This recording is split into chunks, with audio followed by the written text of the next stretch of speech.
দেশের ৭ অঞ্চলের ওপর দিয়ে সর্বোচ্চ ৬০ কিলোমিটার বেগে ঝোড়ো হাওয়া সহ বৃষ্টি অথবা বজ্রসহ বৃষ্টির পূর্বাভাস দিয়েছে আবহাওয়া অধিদপ্তর।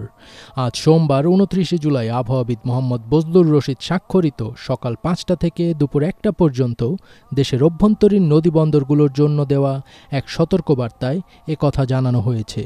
এতে বলা হয়েছে, খুলনা, বরিশাল, পটুয়াখালী, নোয়াখালী, কুমিল্লা, চট্টগ্রাম এবং কক্সবাজার অঞ্চলসমূহের ওপর দিয়ে দক্ষিণ বা দক্ষিণ পূর্ব দিক থেকে ঘণ্টায় ৪৫ থেকে ৬০ কিলোমিটার বেগে অস্থায়ীভাবে দমকা বা ঝোড়ো হাওয়া সহ বৃষ্টি অথবা বজ্রসহ বৃষ্টি হতে পারে।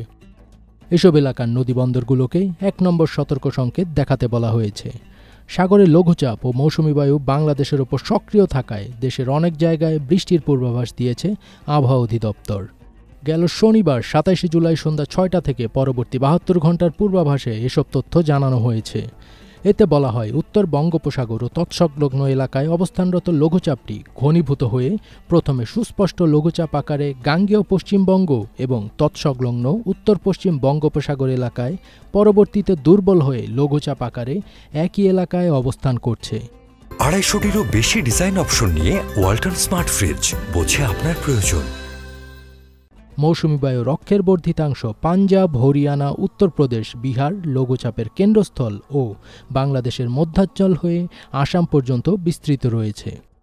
মৌসুমী বায়ু বাংলাদেশের ওপর মোটামুটি সক্রিয় এবং উত্তর বঙ্গোপসাগরে অন্যত্র মাঝারি থেকে প্রবল অবস্থায় রয়েছে। সোমবার সন্ধ্যা ৬টা থেকে পরবর্তী ২৪ ঘণ্টায় রংপুর, ময়মনসিংহ, খুলনা, বরিশাল, চট্টগ্রাম ও সিলেট বিভাগের অধিকাংশ জায়গায় এবং রাজশাহী ও ঢাকা বিভাগের অনেক জায়গায় অস্থায়ীভাবে দমকা হাওয়া সহ হালকা থেকে মাঝারি ধরনের বৃষ্টি অথবা বজ্রসহ বৃষ্টি হতে পারে। সেই সঙ্গে রংপুর, ময়মনসিংহ, খুলনা, বরিশাল, চট্টগ্রাম ও সিলেট বিভাগের কোথাও কোথাও মাঝারি ধরনের ভারী থেকে অতি ভারী বর্ষণও হতে পারে। আগামীকাল ৩০ জুলাইয়ের পূর্বাভাসে বলা হয়েছে, রংপুর, খুলনা, বরিশাল, চট্টগ্রাম ও সিলেট বিভাগের অধিকাংশ জায়গায় এবং রাজশাহী, ঢাকা ও ময়মনসিংহ বিভাগের অনেক জায়গায় অস্থায়ীভাবে দমকা হাওয়া সহ বৃষ্টি অথবা বজ্রসহ বৃষ্টি হতে পারে। সেই সঙ্গে রংপুর, ময়মনসিংহ, খুলনা, বরিশাল, চট্টগ্রাম ও সিলেট বিভাগের কোথাও কোথাও মাঝারি ধরনের ভারী থেকে অতি ভারী বর্ষণও হতে পারে। ফাজবির তাজ, এটিএন বাংলা।